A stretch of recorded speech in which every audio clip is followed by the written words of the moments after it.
और अब बात बांग्लादेश में लगातार हिंदुओं पर हो रहे अत्याचार की करेंगे, क्योंकि अब जिन लोगों ने हिंदुओं पर अत्याचार किया उनके खिलाफ, उन जिहादियों के खिलाफ हिंदू सड़कों पर आ गए हैं और ये हिंदू बताने की कोशिश कर रहे हैं कि एकजुट होकर वो क्या संदेश देना चाहते हैं। उन पर जो लगातार हमले हो रहे हैं वो बर्दाश्त नहीं किए जाएंगे। हिंदुओं पर अत्याचार की ये तस्वीरें आपको हम दिखा देते हैं। दरअसल अभी तक जिस सेना पर जिम्मेदारी है, जो सेना लोगों की सुरक्षा करती है और जो दावे कर रही थी कि हालात सामान्य हो गए हैं, उसकी असलियत देख लीजिए। बांग्लादेशी सेना ने हिंदुओं पर अत्याचार किया है। हिंदुओं पर, महिलाओं पर किस तरह से लात घूसों से हमले किए जा रहे हैं, कैसे डंडे बरसाए जा रहे हैं, ये आपको दिखा रहे हैं बांग्लादेश ढाका में अलग अलग जगहों की तस्वीरें। और किसी एक जगह की ऐसी स्थिति नहीं है, बल्कि बांग्लादेश में अलग अलग जगहों पर यही हालात बन रहे हैं। और अब जब सेना के अत्याचार की ये तस्वीरें सामने आ रही हैं, तो हिंदू यही सवाल पूछ रहे हैं बांग्लादेश में कि जब सेना, जिनके ऊपर जिम्मेदारी है हमारी रक्षा की, जब वो ही लगातार हम पर हमले करेंगे तो हम सुरक्षित कैसे रहेंगे। यही वजह है कि सड़कों पर उतरना पड़ा है लोगों को। और ये तस्वीर देखिए, एक और आपको दिखा रहा है बांग्लादेशी सेना की बर्बरता की तस्वीर कि कैसे क्रूरता की सारी हदें पार कर दी हैं इन लोगों ने। एक शख्स को पीछे मोड़कर डंडे बरसाए जा रहे हैं। बैक टू बैक बांग्लादेशी सेना उन पर हमले कर रही है और इसीलिए बांग्लादेशी सेना की इन्हीं हरकतों की वजह से अब ये सवाल उठ रहा है कि जो हालात इस वक्त बांग्लादेश में हैं, जिस हिंसा की आग में बांग्लादेश इस वक्त जल रहा है, उसके लिए क्या बांग्लादेश की सेना काफी हद तक, या यूं कहें पूरी तरीके से जिम्मेदार है, क्योंकि इन लोगों ने सही पिक्चर या सही स्थिति नहीं दिखाई और इन लोगों ने ही लोगों को भड़काने आने वाले लोगों को पहचाना नहीं, जिस वजह से स्टूडेंट्स का जो मूवमेंट था, स्टूडेंट्स का जो प्रोटेस्ट था, वो उन जिहादियों के हाथ में चला गया जो आज हिंदुओं पर लगातार हमले कर रहे हैं।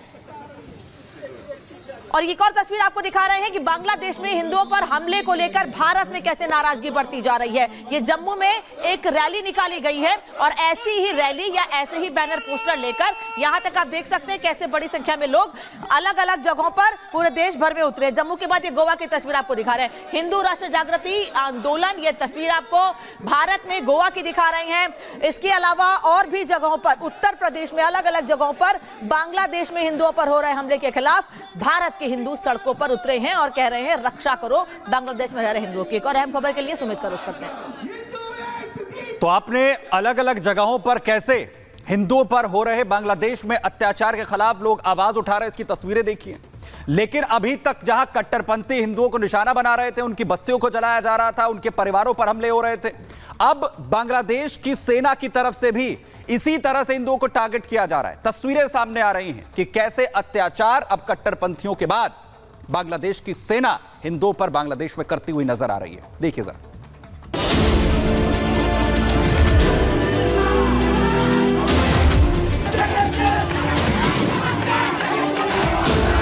बांग्लादेश में अब तक हिंदू कट्टरपंथियों के निशाने पर थे, लेकिन अब वहां की सेना भी हिंदुओं पर खुलकर अत्याचार करने लगी है।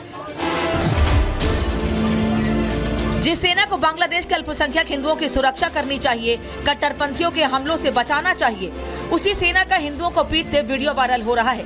हैरानी की बात यह है कि जब बांग्लादेशी सेना हिंदू युवकों की बर्बरता से पिटाई कर रही है, तो वहां खड़े कट्टरपंथी धार्मिक नारे लगा रहे हैं।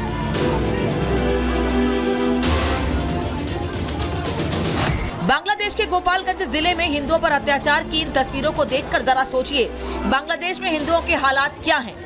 आंदोलन की आड़ में उपद्रवियों ने हजारों हिंदू परिवारों के साथ बर्बरता की।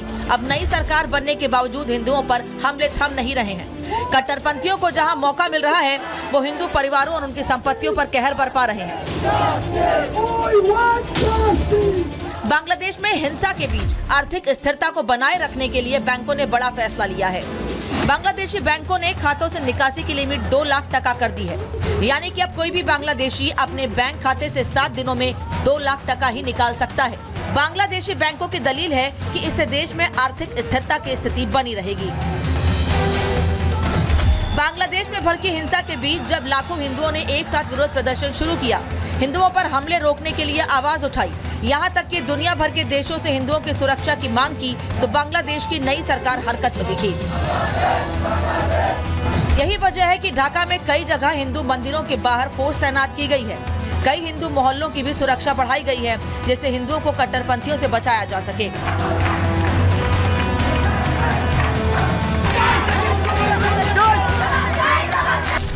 बांग्लादेश में हिंदुओं पर अत्याचार के खिलाफ भारत सहित दुनिया भर में प्रदर्शन हो रहे हैं। अमेरिका, ब्रिटेन, स्वीडन सहित कई देशों के लोगों ने बांग्लादेश में हिंदुओं पर अत्याचार के खिलाफ विरोध प्रदर्शन किया।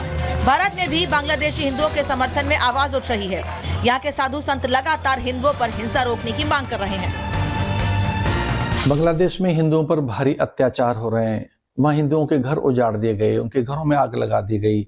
वहाँ की हिंदू युवतियां, तरुणियां, किशोरियां, वहाँ की बहू बेटियां किस तरह से अपमानित की गई हैं और उनके घरों को लूट लिया गया है। पूरे विश्व के हिंदू समुदाय में इन घटनाओं से भारी रोष है और एक सभ्य, शिष्ट, शालीन हिंदू समाज जो सबकी हितों की रक्षा के लिए आगे रहता है, मानवाधिकार संगठनों को आगे आना चाहिए। संयुक्त राष्ट्र संघ, मानवाधिकार परिषद और संयुक्त राष्ट्र संघ से मैं अपील करता हूं कि वो हिंदुओं की रक्षा के लिए, उनके अधिकारों के रक्षण के लिए एक स्वर पैदा करें, तत्काल प्रभावी कोई कठोर कार्रवाई करें। बांग्लादेश में हिंदू आबादी का लगातार दमन हो रहा है। जब भारत दो हिस्सों में बटा तब भी बांग्लादेश को पूर्वी पाकिस्तान के नाम से जाना जाता था। उस समय भी हिंदुओं का नरसंहार किया गया, जिसकी वजह से बड़ी संख्या में हिंदू आबादी ने या तो अपना धर्म बदल लिया या फिर देश छोड़ दिया। हिंदुओं के दमन का सिलसिला यही नहीं थमा। 1971 में भी बड़ी संख्या में हिंदुओं पर कहर बरपाया गया, जिसके बाद भारत ने पूर्वी पाकिस्तान को एक अलग देश बांग्लादेश बना दिया। लेकिन उसके बावजूद यहाँ हिंदू आबादी का दमन हो रहा है। ऐसे में अब देखने वाली बात यह है कि भारत हिंदुओं की रक्षा के लिए इस बार क्या कदम उठाता है। Bureau report, Republic Bharat. और इस बीच एक बड़ी खबर का रुख कर लेते हैं, जहां बांग्लादेश की पूर्व पीएम शेख हसीना ने बड़ा खुलासा किया है। शेख हसीना का कहना है कि तख्ता पलट में अमेरिका का हाथ है, अमेरिका की साजिश है। तो शेख हसीना ने कई बड़े खुलासे किए हैं। उन्होंने कहा है कि इस सब में अमेरिका का हाथ था, वो सेंट मार्टिन द्वीप पर कब्जा करना चाहता था और इसी वजह से ये पूरी साजिश रची गई है।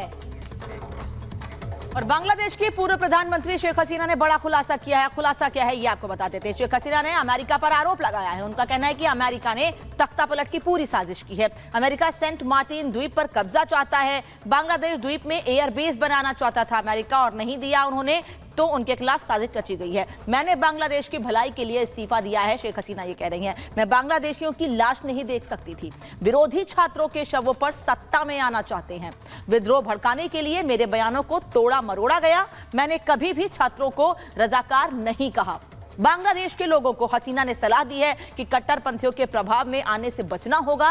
पार्टी के लोगों पर हो रहे हमले पर दुख जताया है। बांग्लादेश की अस्थिरता में आईएसआई का अहम रोल ने खुलासा किया। उन्होंने क्षेत्रीय अस्थिरता में जबरन भारत को शामिल किया जा रहा है, क्योंकि भारत में शरण ले रखी है उन्होंने। अभी इस वक्त भारत के पड़ोसी देशों में रणनीति के तहत साजिश हो रही है। शेख हसीना ने कहा है कि बांग्लादेश लौटूंगी। उन्होंने वादा किया है कि एक बार फिर बांग्लादेश लौटूंगी और जनता के लिए काम करूंगी।